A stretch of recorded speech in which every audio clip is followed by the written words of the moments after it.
Where did you get that? If you mean any of what you just said, there's the door. This time, my mother's right. Didn't expect to see you here again. I'm not doing you any favors, not after what you've done. Seriously, just put Lulu back in a coma already. No one can stand her. She's all up in everyone's business, constantly miserable, acting like she knows everything. And let's not even get started on that voice of hers. It's like nails on a chalkboard. She's self-righteous, wrong about everything, and just stirs up trouble wherever she goes. And don't even mention her physical appearance, running around with zero rehab or physical therapy, just harassing people left and right. Please, just send her away and out of everyone's lives. What a terrible idea, GH. And Lulu, oh Lulu, like you have any room to throw stones. Still holding onto a grudge from 15 years ago over Brooklyn, huh? It's not even about her anymore. It's about you still not getting over what happened with your ex, Dante. Did you know it was Carly's idea to drug him? Oh, we're going there, huh? Let's look at your rap sheet for a second. You remember how Carly went after you and Dante, right? It was all because you wanted to impress Dante. You practically handed Michael over to the cops on a silver platter about Claudia's death, remember that? And let's not forget how you got pregnant with Dylan just to hurt Georgie. Oh, and when you found out Dante cheated on you with Valerie, you knew that was karma coming back to bite you, right? But instead of owning it, you kidnapped Valerie out of pure revenge. Real classy. Then there's the time you held Anna at gunpoint and lied about your whereabouts during Logan Hayes' murder trial. No one bought your story, did they? Oh, and you broke into Scott's hotel room with Nicholas. And let's not forget obstructing justice by covering up Logan's murder with Maxie and Johnny. You also lied to Dylan just to get him in bed with you, just to hurt Georgie. I mean, the list goes on. Lying, skipping school, underage drinking, stealing money from Sky, stealing Tracy's phone, and oh, let's not forget $15,000 from Tracy. Do you want me to keep going? Because it's pretty clear you don't have the moral high ground to be judging anyone. So how about you stay out of other people's business for once? You've got enough of your own mess to deal with. Maybe focus on being a mom to your kids for a change and just keep your mouth shut for once. Lulu has become a one-woman wrecking crew in Brooklyn's life, every single detail of it. She's way too invested, clearly jealous, and just exhausting to watch. I mean, seriously, can't we have a break from all the negativity? The world is already full of hate and selfish people. Do we really need to see the same thing in our escape? Lulu's just a walking embodiment of all things egotistical and hate-fueled. I feel myself tense up every time I see her face. Come on, Lulu, let someone else be happy for a change. Quit spreading the same kind of hatred that's everywhere else. Hello, everyone. Welcome back to my channel, Messy Syrup. It's me, Abby, here. I hope everyone is having a wonderful day. Keep watching. So let's dive into today's video. Lulu is really out here acting like giving a baby up for adoption is the worst thing ever. Newsflash. Brooklyn was a kid when she made that choice. She did what she thought was best at the time. But Lulu? Oh no, she's got to dig up a decade-old secret from Brooklyn's past and make it sound like the end of the world. It's almost like she's trying to sabotage Brooklyn's life, probably out of some petty desire for revenge. Seriously, Lulu, keep your mouth shut and stay out of other people's business. Honestly, I can't believe they let go of Sam just to bring the snake back into the picture. Terrible decision. As for the new guy, it looks like things are about to get interesting. I'm betting he'll be Joss' new WSB trainer. And Lulu? Yeah, she's new to me too, and guess what? I already can't stand her. Also, Gio? He totally looks like a mix of Brooklyn and Dante. I like him. He's got a solid vibe. But here's the real kicker.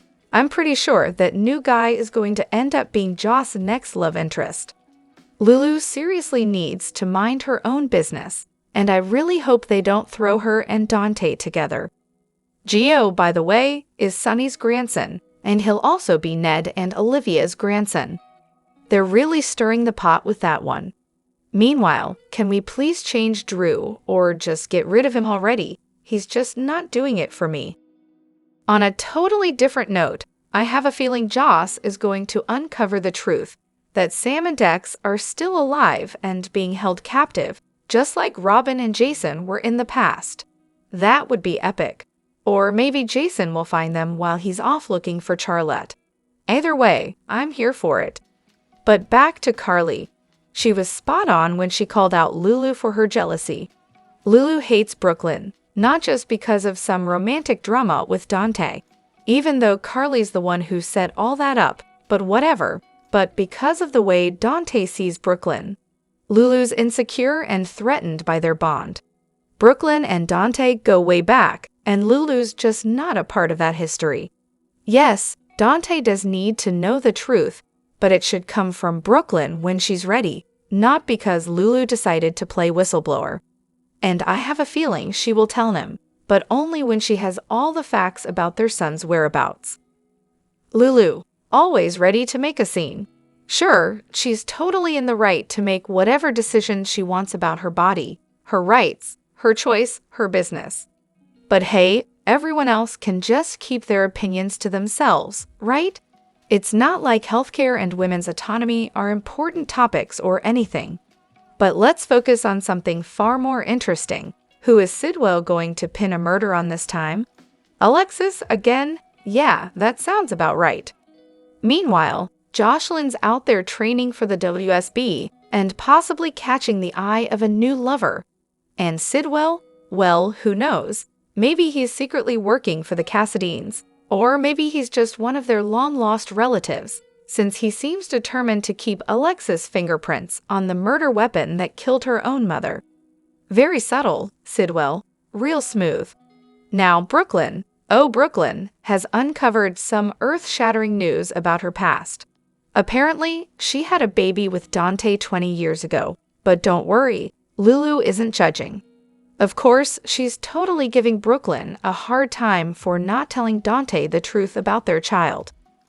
Because, obviously, Lulu has the right to call out Brooklyn for not giving Dante a chance to make decisions about his own life or child.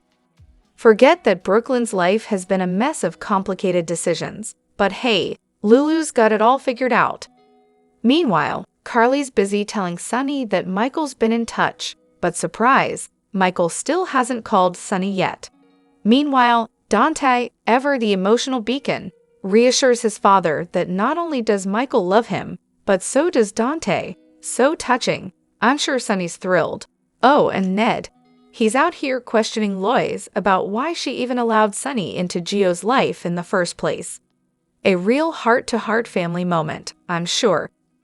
Now, I don't know about you, but I'd love to just knock Lulu back into a coma. She's causing so many problems. I thought Carly had managed to talk some sense into her, but nope, guess we're still dealing with this hot mess. Even after her little chat with Brooklyn, Lulu still can't help but push for Dante to know every little detail, as if this is somehow her business. It's almost hilarious how wrong she is, seriously. Lulu's making decisions for herself, right?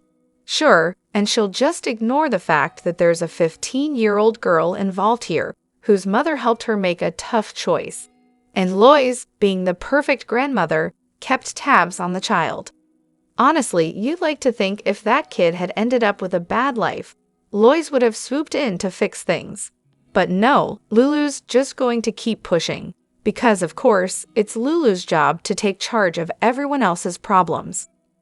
But hey, the writers clearly want us to know how Gio is connected to the Quartermaines and the Corinthos. Great! Let's all give a round of applause to Lulu for leading us down this path of drama.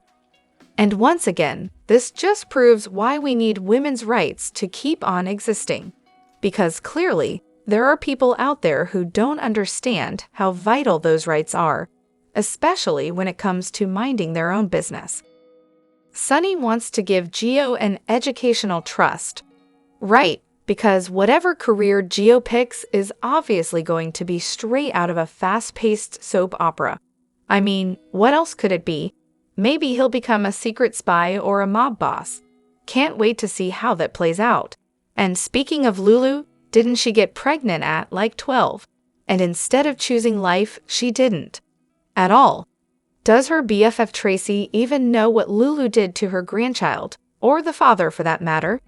Just asking for those of us with functioning memories of the storyline. You know, back when Lulu wasn't a walking disaster. Lulu seriously needs to find a better way to get Dante back. This whole leaking a secret that has absolutely nothing to do with her thing. Not it. Really, who does she think she is? Playing the role of secret spiller extraordinaire? Oh right, someone who thinks drama is the answer to everything. Now, let's talk about Sidwell. I'm calling it now. He's gonna kill Drew and pin it on Alexis with that conveniently placed knife. It's just too perfect. Mark my words. Oh, and I get why Tracy hates Sonny. He took her brain-damaged nephew Jason and turned him into a criminal and a killer. Great job there, Sonny. And let's not forget, Sonny murdered AJ and kept Alan and Monica from seeing their own grandson, Michael. Can we all agree that Sonny needs to be banned from the Quartermain mansion? Maybe he can visit his family somewhere far, far away. Also, since when does a WSB agent sit in a diner with their back to the door? Really? Is this some new covert mission I missed? Talk about a security nightmare. And can we please just put Lulu back in her coma? She's just the worst. She's an absurdly hard-to-swallow pill that no one asked for. Since waking up, she's been breaking the law left and right, meddling in everyone's business, and, of course, still not spending any time with her son. Oh, she's exhausting. I had such high hopes when she came out of that coma. Like maybe we'd get some great scenes with her and Cyrus, but nope. Instead, we got this. A tiny, annoying gnat buzzing around. Just get rid of her already. Oh, and Alexis? She's the last person who touched that dagger, so of course, her prints are on it. So what's Sidwell's grand plan here? He's clearly got an endgame, and I'm just sitting here waiting for the inevitable twist. The classic Port Charles drama. Let's dive in. So here we go with Alexis and Sidwell. Oh, we're starting to see it now. Sidwell, who has been a walking red flag, is suddenly showing signs of being a good guy. How cute! Alexis is clearly about to work her magic and transform him from his bad boy, mystery man persona into the ideal partner. They'll be the next couple everyone can't stop rooting for, until they aren't, of course. I mean, it's Port Charles, where everyone who's ever done something shady turns into a saint. And every saint eventually goes rogue. Classic. But hold up, Lulu, really? You're just going to stand there, smugly admitting that you've totally broken the law? Go ahead and keep digging that hole. Newsflash. Brooklyn didn't even know she had a son, so maybe stop acting like you're the moral compass here. And Dante? He's done with you, sweetheart. I'm honestly waiting for Brooklyn to just rip into you already. You really should have stayed in Sam's storyline, because honestly, you're getting as irritating as a 2-hour-long phone call from your aunt. Totally wasted character. Now, about this whole baby drama. How in the world did Brooklyn not know she had a son? And why is this just now coming up? And oh, by the way, Gio's not some innocent little toddler anymore. He's a grown adult now. When will Dante find out? Fingers crossed it's sooner rather than later. Also, who is Jocelyn talking to now? Who's this new guy? Did they just pull him out of nowhere, like they do with every other character on this show? Interesting. And then there's Lulu, who's now trying to play therapist and fixer-upper for Brooklyn like they're besties. Newsflash, Lulu, you're not her best friend. You don't get to stir up drama just because you feel like it. It's not your place, girl. Honestly, just stop trying to play celebrity gossip columnist with everyone's lives. Nobody asked for that. On the whole Lulu or Brooklyn baby situation, yeah, not Lulu's story to tell. But apparently she's forgetting that in the promo, we saw her go to Brooklyn first, asking her to tell Dante the truth. You'd think she'd know that, right? But no, instead, it's like she's on a mission to be the drama queen of the week. Classic Lulu move. And Tracy, please. Gio is an adult, not a little lost puppy you get to allow things for. He's a guest, no one's property here. Get over yourself. Lastly, I love the whole Sunny-Gio connection. Apparently, Lois asks Sunny to step in and help out a family friend who'd lost his parents. Little did Lois know, Sunny was actually Gio's biological grandfather. And even though it's a total coincidence, here we are, all tangled up in the mess of it. Classic Port Charles, am I right? I mean, at this point, the show just writes itself. The plot twists are basically recycled, and yet, here we all are, glued to the screen, waiting for the next round of chaos to unfold. Okay, I'm definitely not a fan of Portia, but I've got to admit, she looked pretty radiant on that date with Curtis. As for what she did with Heather's text results, yeah, that was wrong. But honestly, when it comes to protecting your kid, all logic flies out the window. Mama Bear mode kicks in, and we all know we'll do anything to protect our children. So please, no hate. It's just a show. Entertainment only, folks. Now, Jason, remember when he actually admitted to Robin years ago that he was wrong for getting mad at her for telling AJ the truth? Yeah, that happened. He took responsibility for keeping Michael away from his dad. That's what we call accountability. But Carly?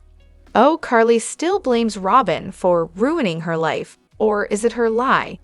No accountability on her end for any of her lies. But Robin, she's the villain for telling the truth. I'm just always told that Carly owns her mistakes, right? As for those who think Sunny knows Gio is his grandson, sorry to burst your bubble, but no, he doesn't. Back then, Sunny didn't even know Dante was his son. So unless Lois suddenly decided to drop the bomb on Sunny, and I highly doubt she did, he's still clueless. I mean, can you picture her saying, "Hey, can you help me finance Gio's music education?" Yeah, that's about as far as she'd go. And the people of Port Charles, don't get me started. They'll give the bad guy all sorts of passes, treason, conspiracy, terrorism, no problem. The guy's practically untouchable. And then they're all hanging out at the Metro Court, chatting like nothing ever happened. I'm talking about Sidwell, of course. I would have booted him out on his first night in Chicago after the mess he caused. Now, if Lulu spills the beans to Dante about Brooklyn's secret, I really hope Lois sues Martin, and the truth finally comes out about how Lulu really got her hands on that info. Spoiler, it wasn't because she was being all saintly. And how in the world did Sidwell get his hands on the dagger? Wasn't that supposed to go to Alexis and Helena's will? Because that's a plot twist waiting to happen. Carly, ever the beacon of wisdom, gave Lulu some stellar advice about handling the news of Dante and Brooklyn's son from a mother's perspective. But let's be real, Dante still deserves to know he has an adult son. Meanwhile, Tracy, who clearly has so much free time, should really stick to her own business, especially when it comes to Gio. Maybe she could hold off on meddling until a little bombshell drops that she and Gio are actually great-grandmother and grandson. Bonus. Sunny's been funding Gio's education since he was 12, but sure, Tracy, you keep acting like you're the queen of all things Gio. Can't wait for her to find out that she's a grandparent now, because nothing says family drama like Sunny and Tracy both realizing they have a grandchild. Little James, adorable little daredevil. That kid's got more spunk than some adults. And Drew's idea to help out GH and honor his late son Oscar? Honestly, that's some pure, heartwarming stuff right there. Meanwhile, Portia will likely try to pull a fast one on Drew, but good luck with that. And Lois? Oh, Lois, honey, stop dodging the truth about Gio. Just come clean already. Now, Carly, let's talk about you for a minute. If she overheard Sasha telling Jason that Michael is her baby daddy, do you think she'd keep that secret? Absolutely not. She'd run and blab to Michael and the entire town. But when it's something that doesn't involve her, Carly's suddenly too busy to care. Classic Carly, always acting like she's changed, except she hasn't. She just picks and chooses when it's convenient for her. And speaking of secrets, does Sunny and Lois know that Gio is Dante and Brooklyn's son? Because, wow, that's gonna be an awkward conversation if they don't. But let's get real for a second. Lulu thinks it's perfectly fine for her to end a life, yet somehow she's acting all high and mighty about Brooklyn giving the baby up for adoption. Please, Lulu's real motivation, she just wants to stick it to Brooklyn, plain and simple. Petty. And don't even get me started on this new version of Lulu. I want a refund for the character we lost. On a completely random note, did anyone else notice that weird glitch on GH today? During the scene with Portia and Rick, the show cut to a cowboy western for 3 seconds and then back to the episode. What in the world was that about? I'm still confused. Lulu, for the love of all that is good, listen to Carly and keep the secret about BLQ and Dante. And Portia, stop dragging your feet and come clean to Curtis now, before you dig yourself any deeper. Does Lulu even remember her pregnancy and abortion? You know, the one where her father, Luke, drove her there on the day it happened? We really should bring that up more often, before you young girls end up barefoot and pregnant, just like the crazy person running this country seems to want. And seriously, when is Drew going to be exposed for sleeping with both Nina and Willow? I mean, this is basically a rerun of the All My Children days when Tad was juggling both mother and daughter, Lisa and her mom. Can we just solve that little mess already? Also, can we talk about this whole Sam can't return from the dead thing? Why is everyone so sure she can't? I mean, plenty of characters have come back to life. Why not Sam? My guess is she'll waltz back in right when Dante and Lulu finally get their act together and reconcile. And speaking of Lulu, apparently she gets to be the judge and jury when it comes to Brooklyn, despite her own little abortion story. But hey, could someone remind me, whose kid was it again? Drop your thoughts in the comment section below. Do you agree or disagree? Don't forget to like, subscribe, and hit the notification bell for more updates. Your opinions matter, and I will see you in the next video. Thank you.